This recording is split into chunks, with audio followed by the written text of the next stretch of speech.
रुपया मूल्य का मापक या शोषण का साधन, इसके 8वें भाग में आपका स्वागत है। आप सब लोग पहले देख चुके हैं 7 के 7 भागों में कि किस तरह से अंग्रेजी सरकार ने बिना अधिकार होते हुए भी कूटकरण किया रुपए का और इस प्रकार देश की जनता के साथ धोखा किया, देश का शोषण किया, भारत की संपदाओं को लूटा। आज चूंकि आजाद हिंद के सैद्धांतिक रुपये की बात हो रही है, नेताजी के सैद्धांतिक रुपये की बात हो रही है, इसीलिए हमने अपनी टी शर्ट पर भी नेताजी को धारण किया है।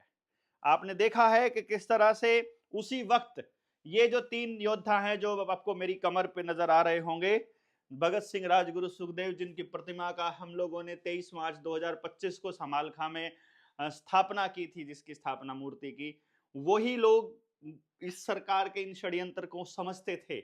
उन्हीं लोगों को आतंकवादी घोषित कर दिया गया और नेताजी को युद्ध अपराधी बना दिया गया, अंतरराष्ट्रीय युद्ध अपराधी, क्योंकि नेताजी इस पूरे खेल को समझते थे।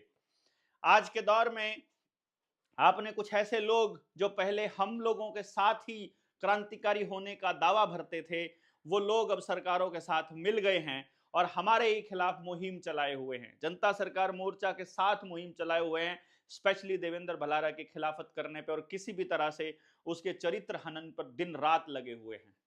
आपको यह समझना होगा कि बिल्कुल वही दौर आ रहा है। 7वें भाग में हमने जैसे बताया था कि देश के अंदर अस्थिरता लाई जा रही है, राजनीतिक अस्थिरता भी लाई जा रही है, आर्थिक असमानता की खाई भी बढ़ती जा रही है। एक तरफ तो शोषक जो है वो बहुत ऊंचा होता जा रहा है, दूसरी तरफ जिसका शोषण हो रहा है वो गरीब और होता जा रहा है, उसका सारा धन लूटा जा रहा है। अभी हम इसको देखेंगे कि नेताजी सुभाष चंद्र बोस द्वारा भारतीय रुपये की पुनः स्थापना कैसे हुई। भारत में स्वतंत्रता आंदोलन चल रहा था। उसी आंदोलन के दौरान भारत के वीर सपूत शहीदों के प्रणेता नेताजी सुभाष चंद्र बोस ने भारत को पूर्ण स्वतंत्रता प्राप्ति के लिए आरजी हुकूमत आजाद हिंद नाम से सरकार का गठन कर लिया, जिसे आजाद हिंद सरकार के नाम से जाना जाता था। और 5 अप्रैल 1944 को नेताजी सुभाष चंद्र बोस ने अंग्रेजों द्वारा भारत में की जा रही लूटपाट और शोषण का करारा जवाब देते हुए national bank of Azad Hind को रंगून में स्थापित करके भारत की मुद्रा, भारतीय रुपया जो प्राय लुप्त हो चुकी थी, उस भारतीय रुपये को पुनः नया जीवन देते हुए आजाद हिंद रुपये के रूप में जारी कर दी। कुछ ही दिनों में पूरी दुनिया में जो रुपया छा गया, यह आजाद हिंद का रुपया कमर्शियल ऑर्गेनाइजेशन मुद्रा थी, यह स्टेट मुद्रा नहीं थी। और बर्मा की विधि द्वारा, बर्मा के कानून द्वारा, वर्मा नहीं बर्मा, जो म्यांमार जिसे हम कहते हैं, उसकी विधि उसके कानून द्वारा रजिस्टर्ड थी और उस रुपये का मानक मूल्य और सैद्धांतिक और स्थिरांक था, जिसका परिणाम यह हुआ कि 8 स्वतंत्र राष्ट्रों ने इस आजाद हिंद रुपये को मान्यता दे दी। और नेताजी सुभाष चंद्र बोस ने अपने प्रिंसिपल में लिखा कि determination not to borrow loans as it may destroy the country. इसका जो प्रिंसिपल था वो यही था कि हमें लोन नहीं लेना है क्योंकि ये देश को बर्बाद कर देगा। इस आजाद हिंद रुपये में गवर्नमेंट रुपये को जड़ से उखाड़ने की क्षमता थी। आजाद हिंद बैंक तीव्र गति से बढ़ने लगा और भारतीयों ने इस बैंक का भरपूर समर्थन भी किया और कुछ ही दिनों में भारत की जनता ने इसकी तिजोरी सोने से भर दी, क्योंकि रुपये की बैकिंग सोने से होती है। वहां अगर आपके पास रुपया है तो सोना होगा। इस आजाद हिंद बैंक लिमिटेड को नेताजी सुभाष चंद्र बोस ने दिया। उसके कुछ दस्तावेज हम लोगों ने यहाँ पर साथ में लगाए हैं कि कैसे बर्मा से बना, और इसकी जो इनिशियल जो कैपिटल थी वो 50 लाख रुपए थी। उस दौर की बात हो रही है जब कहते हैं कि उस टाइम पर रुपया नहीं था। इसके अंदर बोर्ड ऑफ डायरेक्टर्स में नाम लिखे गए हैं S.A. अय्यर और दीनानाथ। डायरेक्टर जो इसके चेयरमैन थे S.A. अय्यर और जो इसके डायरेक्टर थे वो दीनानाथ थे, और मैनेजिंग जो सेक्रेटरीट थे वो D.N. भंडारी थे, D.N. बधूरी। इसकी क्या क्या चीजें थी, इसकी ब्रांचेज कहाँ थी और क्या इसके सीन थे पूरे के पूरे, इसके अंदर किताब की इस वाले पार्ट में हमने दिए हुए हैं बोर्ड ऑफ डायरेक्टर्स के हिसाब से। वैध सरकार अर्जी हुकूमत आजाद हिंद की वैध रुपया आज भी बंद नहीं है। ये बात आपको इसलिए बताई जा रही है, कुछ लोग ये कहते हैं कि अगर हमने ये रुपया जो अंग्रेजी हुकूमत का रुपया है, जो ब्रिटिश रुपया है, जो आपकी जेब में पड़े हुए ये नोट हैं, यदि आपने ये नोट लेने बंद कर दिए तो काम कैसे चलेगा। ये रुपया मूल्य का मापक है दोस्तों। यदि आप एक दूसरे पर भरोसा करते हो तो आपका कहा हुआ ही रुपया है। बैंक का दूसरा नाम, बैंक की यदि आप देखेंगे, उसकी हिंदी अगर आप देखेंगे, डेफिनेशन में जाएंगे, अंग्रेजी की हिंदी जब आप करते हैं तो बैंक का एक अर्थ मिलता है किनारा, जो नदी का किनारा, और बैंक का दूसरा नाम मिलता है विश्वास। सारे बैंक और सारी मुद्राएं केवल विश्वास पर चलती हैं। आपका विश्वास नहीं जिस मुद्रा पर रहेगा, आप उसका इस्तेमाल बंद कर सकते हैं, और जिस पर विश्वास हो आप खाली कागज पर लिख कर दे दें, वहीं से चल जाएगा। नेताजी सुभाष चंद्र बोस जिस कागज पर साइन कर देते थे वही रुपया बन जाता था। वो नैतिकता यदि आपके अंदर बची है, वो अगर बेस आपका बचा है, यदि वो उसका मानक आपके पास बचा है, तो फिर कोई जरूरत नहीं है हमें किसी विदेशी मुद्रा को अपनाने की। और ये इसलिए बताया जा रहा है कि ये रुपया आज भी बंद नहीं हुआ है। जो हमारी वैध सरकार है, जो हमारी लीगल सरकार है, आरजी हुकूमत आजाद हिंद, उसका रुपया जो आजाद हिंद रुपया है वो अभी चल रहा है। इधर अंग्रेजी हुकूमत में खलबली मच गई, जिसका मुख्य कारण था विधि द्वारा स्थापित संप्रभुता संपन्न आजाद हिंद सरकार, जो विधि द्वारा स्थापित स्वतंत्र सरकार के मानकों को पूरा करने के पश्चात आजाद हिंद सरकार का गठन किया गया। किसी भी राष्ट्रीय सरकार के गठन में मुख्य मानक क्या है? एक तो उसका संविधान होना चाहिए, एक उसकी अपनी सेना होनी चाहिए, एक उसकी मुद्रा होनी चाहिए, और फिर स्वतंत्र राष्ट्र उसे मान्यता देते हैं। अब इसे आरजी हुकूमत आजाद हिंद सरकार ने पूरा किया। 12 स्वतंत्र राष्ट्रों ने आजाद हिंद सरकार और उसकी मुद्रा आजाद हिंद रुपये को मान्यता दिया। आरजी हुकूमत आजाद हिंद अस्थायी भारत सरकार, जिसके प्रधानमंत्री नेताजी सुभाष चंद्र बोस थे, आजाद हिंद रुपये पर इनकी तस्वीर लगी रहती थी। इस रुपये का मानक स्थिरांक भी था और सैद्धांतिक भी था। इन्होंने अंग्रेजों द्वारा जारी भारत की मुद्रा रुपये का कूटकरण बनाया गया भारतीय गुलामों के रुपये, ईस्ट इंडिया कंपनी के रुपये और गवर्नमेंट रुपये, जो भारतीयों को खून चूस रहा था और भारतीय जनता को गरीबी भुखमरी तक पहुंचा दिया था। नेताजी ने भारतीय सैद्धांतिक मानक का रुपया पुनः स्थापित किया। यह आजाद हिंद सरकार का स्टैंडर्ड था जो आपको दिया गया है। जो वजन तोले में, एक तोला जो वजन है वो 11.664 ग्राम शुद्ध चांदी 1 रुपया, और 10 ग्राम जो शुद्ध सोना है, यानी कि 1 तोला सोना 10 रुपया, यानी एक मोहर। ये मोहर का फोटो है और ये रुपए का फोटो है। ये आपको दिया गया था, ये एक मोहर 10 रुपए के बराबर थी। वही जो सिद्धांत जो पुराना चलता आ रहा था उसी को स्थापित कर दिया था। और एक बात ध्यान दीजिएगा, यदि जनता ने विश्वास जताया और यदि हालात ने साथ दिया, तो आने वाले वक्त में जनता सरकार मोर्चा अपनी मोहर और रुपया इसी तरह से जारी करने वाला है। नहीं तो नेताजी सुभाष चंद्र वाले रुपये को दोबारा स्थापित करने वाले हैं, जो असली भारतीय रुपया है। ब्रिटिश सरकार को आजाद हिंद सरकार और आजाद हिंद फौज से भी ज्यादा डर इस बात को लेकर था कि अगर आजाद हिंद बैंक बरकरार रहा तो भारत सहित पूरी दुनिया से हमारा शोषण और लूटपाट बंद हो जाएगा, क्योंकि भारत पूरी दुनिया को गाइड करेगा, भारत पूरी दुनिया का गुरु बनेगा कि रुपया क्या होता है और बिना शोषण के व्यवस्थाएं कैसे चलती हैं। पूरा दुनिया के अंदर बिना शोषण की व्यवस्था को चलाने का जो अध्याय है वो भारत शुरू कर सकता है। एग्जाम्पल भारत के पास पहले से मौजूद है। उदाहरण इस तरह से है कि हमारी सभ्यता और संस्कृति में एक मूल में है कि कोई किसी का शोषण ना कर पाए, क्योंकि हमने मानक तय किए हुए हैं। पूरी दुनिया में कहीं किसी मुल्क के अंदर कहीं कोई मानक तय नहीं है। आदमी का मानक, औरत का मानक, आदमी और औरत के संबंधों का मानक, आपस में गांवों में चलने का मानक, वो धर्म, मानव धर्म क्या है, पशु के साथ हमारा किस तरह का रिश्ता हो, पेड़ों के साथ हमारा क्या रिश्ता हो, माटी के साथ अपना क्या रिश्ता हो, पानी के साथ अपना क्या रिश्ता हो, ये सब हमारे पुराने ग्रंथों के अंदर, वेदों के अंदर वर्णित है कि हमारा मानक क्या है, हमारे जीने का मानक क्या है। मानक खत्म कर दो, सारी अव्यवस्थाएं फैल जाएंगी। और अंग्रेजों ने सिर्फ एक ही काम किया है, मानक खत्म कर दिया।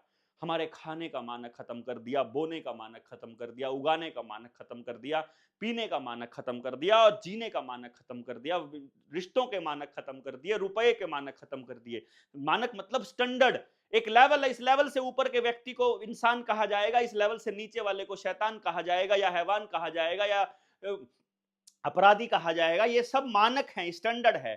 यहाँ पर अपराधी को आप लोग एमएलए बना देते हैं या हीनियस क्राइम करने वाले को आप लोग बिठा देते हो। अरे 182 केस थे योगी के ऊपर जब उसके ऊपर मुकदमे दर्ज हुए, जिसमें से 80 से ऊपर तो हीनियस क्राइम के हैं, लूटपाट, हत्या की कोशिश और इस तरह के मुकदमे, जिनको मुख्यमंत्री बनने के बाद हटा दिया गया। ऐसे अपराधियों, आदमखोर और तड़ीपार जैसे लोगों को हम लोग सिर पे बैठा के रखते हैं। ये मानक खत्म करने की वजह से ही इस देश का सत्यानाश हुआ, बल्कि पूरी दुनिया का सत्यानाश हुआ। तो ये स्टैंडर्ड हमको दोबारा से स्थापित करना पड़ेगा। तो वास्तविक आजादी होगी। इन्होंने पता था कि जब वो भारत शोषण और लूटपाट बंद हो जाएगा तो भारत आर्थिक रूप से आजाद हो जाएगा, जो वास्तविक आजादी होगी। अंग्रेज इस बात से परिचित थे कि आर्थिक आजादी ही असल आजादी है और आर्थिक गुलामी ही असल गुलामी है। इसीलिए उनको यहां से जाने में कोई दिक्कत नहीं थी। और एक और बात थी, ये कागज, ये दस्तावेज आपके सामने पेश किए जाएंगे, ये आप देख लीजिएगा। मेरे पास ये गुजरात लैंड रेवेन्यू रूल 1972 है, जो आज भी छपता है। 4 जगह पर छपता है, चेन्नई, मुंबई, दिल्ली और कोलकाता में। और ये सिर्फ उन्हीं के लैंड रेवेन्यू वालों के पास ही भेजा जाता है। आप पूछेंगे कि ये अभी भी वैलिड है या नहीं, तो उनको पता है कि ये वैलिड है, लेकिन देश की जनता के लिए पब्लिकेशन नहीं किया जाता और देश की जनता के पास ये नहीं है। आदिवासियों के पास रहता है, बाकी लोगों के पास रहता है।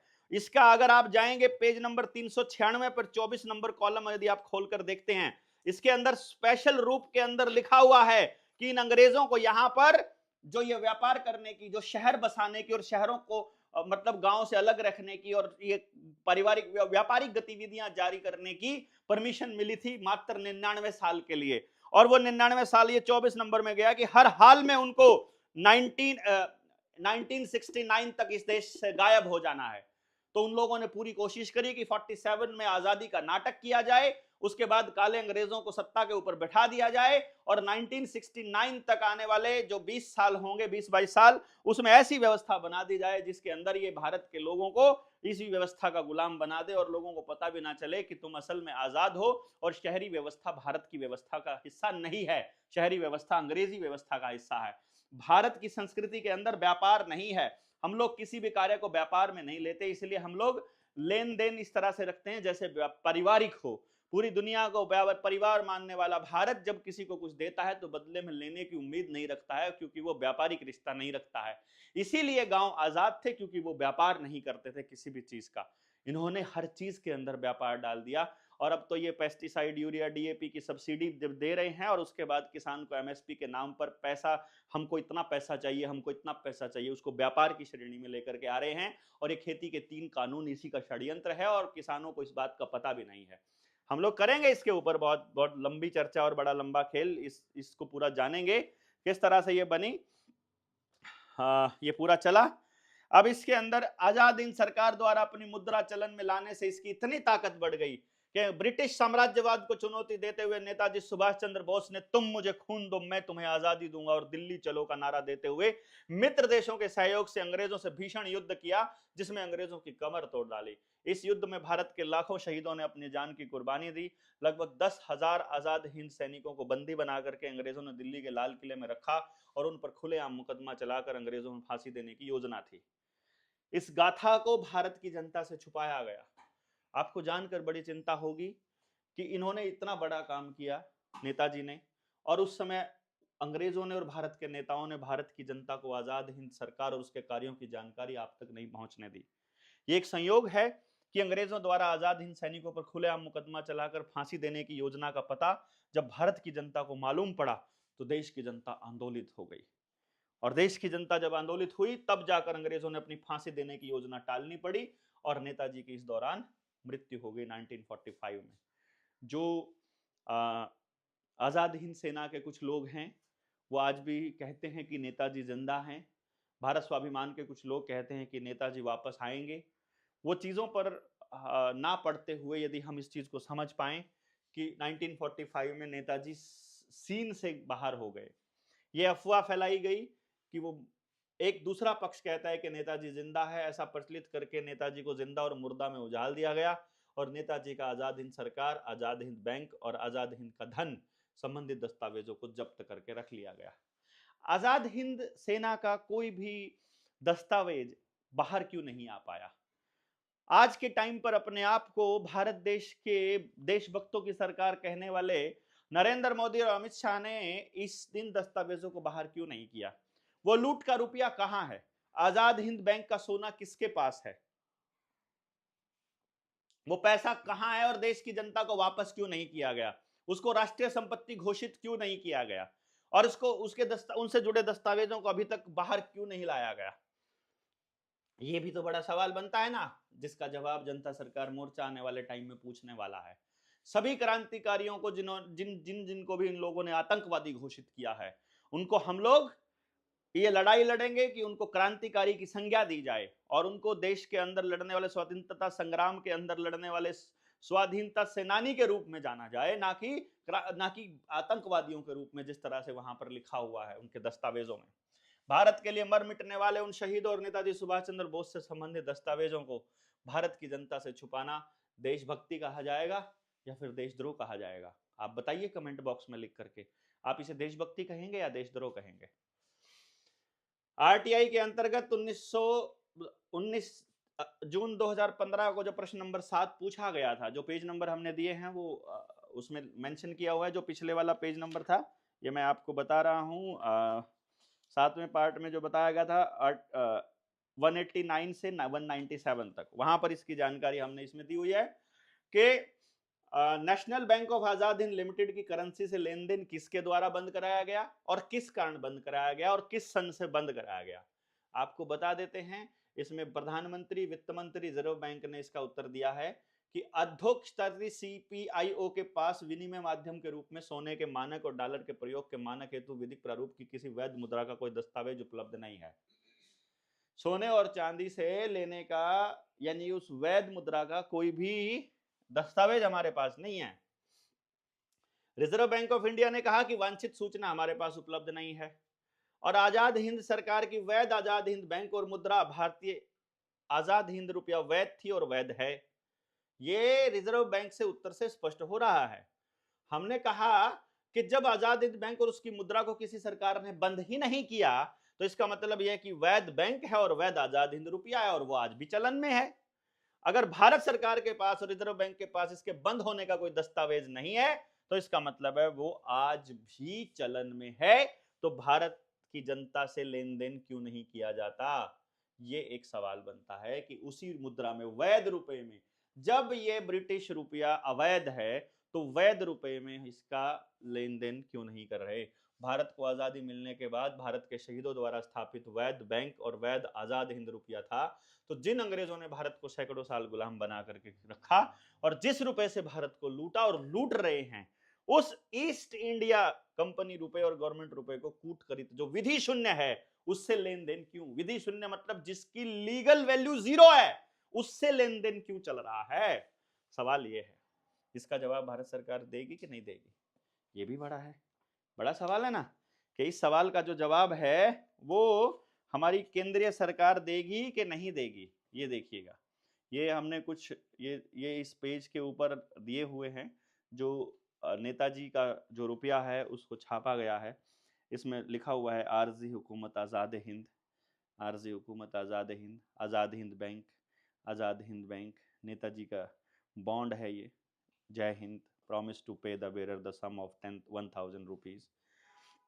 अभी इसके बाद ये एक बड़ा महत्वपूर्ण सवाल आता है जिसके अंदर हम लोग आपको बताएंगे कि किस तरह से मजदूरों के साथ छल कपट किया जा रहा है, जो कि अगला पार्ट इसके अंदर आएगा। यानी पार्ट नंबर 9 जब हम आपको देंगे तो उसमें हम आपको बताएंगे पार्ट नंबर 9 में कि भाई साहब, जब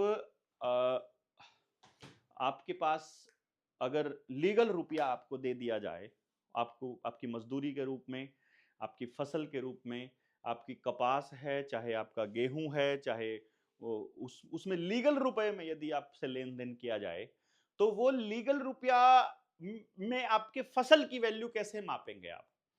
या आपका या जो आपकी मजदूरी है उसको लीगल रुपए में यदि मापना शुरू कर दें, तभी तो पता चलेगा कि महंगाई है या सस्ताई है। यदि आप महंगाई और सस्ताई को नहीं जानेंगे, यदि आप असल वैल्यू को नहीं जानेंगे अपनी मेहनत की, तो आपको कैसे पता चलेगा कि आप असल में लूटे जा रहे हैं या आप मेहनत कर रहे हैं? आपको नहीं मालूम है ना। इसलिए हम लोगों को यह जानना होगा कि असल जो मजदूरी है वो अगर 1970 में मजदूरी 50 रुपया थी और आज अगर हम कहते हैं कि 500 रुपया मजदूरी है, तो फिर बताइए आप, तो फिर बताइए कि वो मजदूरी किस तरह से ली जाएगी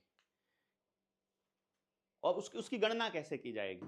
इसलिए हम वैध रुपए में देखेंगे कि वैध रुपए में जब मजदूरी का कंपैरिजन किया जाए, आपकी फसल का कंपैरिजन किया जाए, तो आपको देखना होगा कि आज सस्ताई है या महंगाई है, आपको लूटा जा रहा है या आपको अभी पोषित किया जा रहा है या शोषित किया जा रहा है। इसकी चर्चा हम 9 नंबर पार्ट में करेंगे। 8 नंबर पार्ट में इतना ही। क्या आपको लगता है कि हम आज़ाद हिंद रुपये के साथ आगे बढ़ सकते हैं? क्या आपको लगता है कि भारत के रुपये का जो स्टैंडर्ड है वो फिक्स होना चाहिए, स्थिरांक होना चाहिए? अपने जवाब कमेंट बॉक्स में ज़रूर लिखें। आपसे गुजारिश है कि आप सब लोग शेयर कीजिएगा और लोगों तक पहुँचाइएगा। जय हिंद, जय भारत।